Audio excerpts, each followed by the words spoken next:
Hello everyone. In light of the recent news about the PlayStation Store going down on the PS3, PSP and Vita, I just wanted to do a little video showing how you can find all your downloads and back up your console.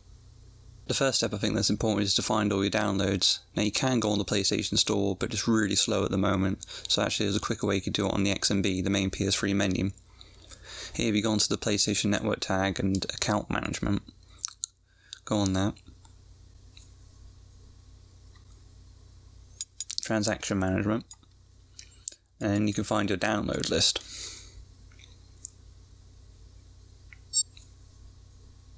This will cover all the downloads that you've got for the PlayStation 3, PSV or Vita. You can find everything here. I've got about 940, so that's quite a fair bit. You probably have quite a few over the years as well, but you kind of want to just go through this and make sure that you've got everything before the store goes down, and I think this is the quickest way to do it. Alright, there's also something I want to show you as well. You can actually download items from the store onto the PS3 console on the main menu. So let's just do this for example. I don't know what this is, I've never even played this, I don't think. It's probably a PlayStation Plus game. So what you want to show you is you go on download in the background. I do that. I was thinking about it, so let's back up from that. Just track the download. Just let it do its thing. Alright, so now we go back to the game tab, scroll down, I've got a fair few of these. Let's see if we can find it. Oh, there we go. This is a PlayStation Vita game. The interesting thing is you can actually store PSP and Vita games on your PlayStation console. So once you've got this data here, you put in your console via USB, and then you can just go transfer it by pressing triangle and copy.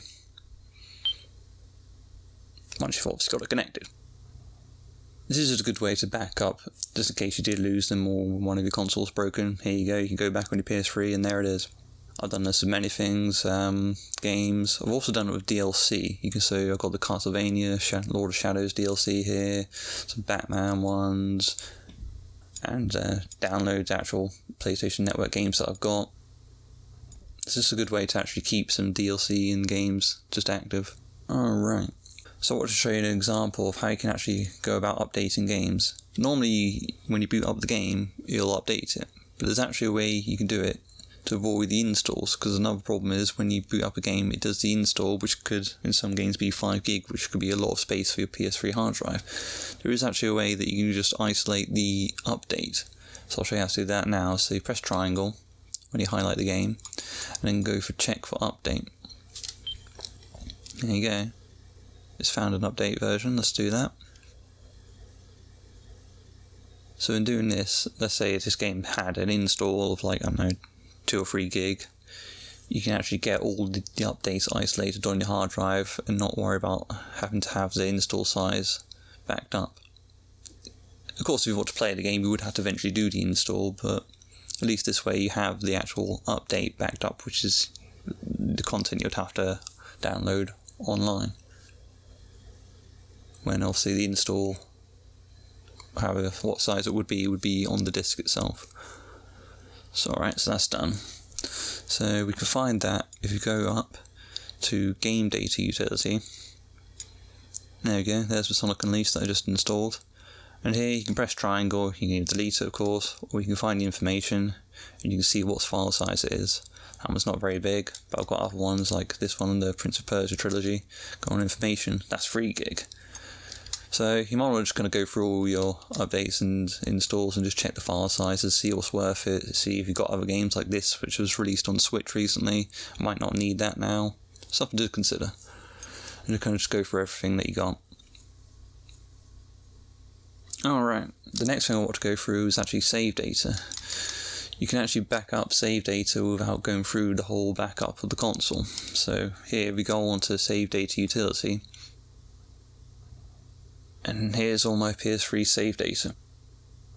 The best way to do this is just click on anything, so this one for example, you can go on copy multiple.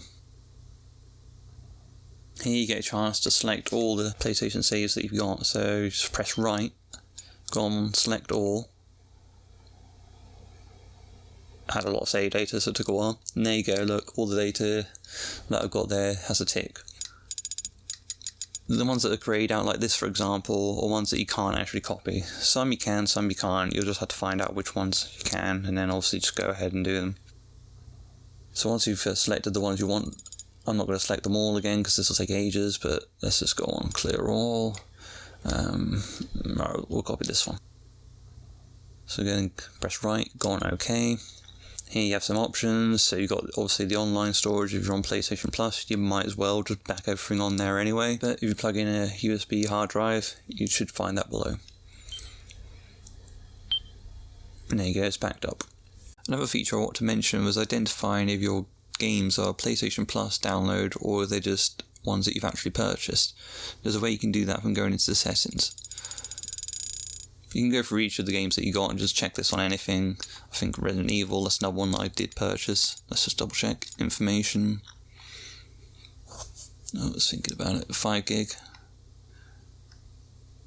So that's interesting. That says no time limit, because that is one I purchased. And maybe I did get the Far Cry 3. I don't know.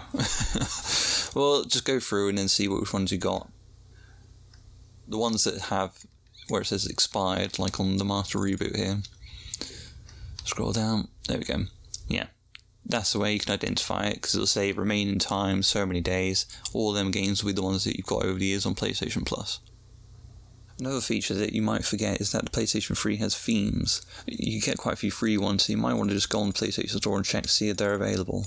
I've got a few here, and let's just double check. Yep, there we go. So I've downloaded quite a few here. Some I've actually made and some that I've downloaded. Here's a Heavy Rain one, for example. This is, I think, a free dynamic theme on the PlayStation Store. There's quite a few of them that are pretty good, and once the PlayStation Store goes down, won't be available as well. So I suppose the last thing to cover is actually backing up the whole console. Obviously to do this you'll need an external hard drive, so plug that in, and then go into, which settings is it? System settings. Scroll down, and then backup utility. To do this, you will need a fair size. I mean, I've got about 240 gig, let's see if it accepts it.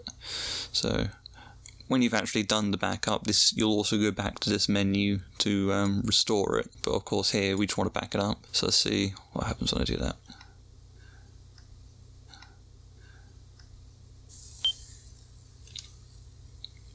Trophies will not be backed up, but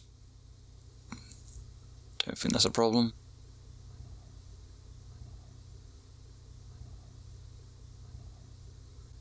Okay, so it's saying that some might not back up, but there you go, there's my hard drive. Usually this will take quite a few hours, especially if you've got a lot of data on your hard drive. While waiting, one other important factor is I don't think you can use USB 3.0 devices. I think you have to have older models, like I've got a hard drive here, this is just I think a standard 2.0 USB hard drive. If you're not sure what hard drive you got, I think a lot of the newer ones have the blue tip inside the port. Another way to check it out is obviously just plug it in, see if it actually appears in all the media sections, like the video, music, whatever, on the actual XMB. Alright, this is actually taking a while, so whilst repairing I'll just make a cut here and then transition to when it's actually making the transfer. Alright, it's finally done. As you can see, it's going to take over 9 hours.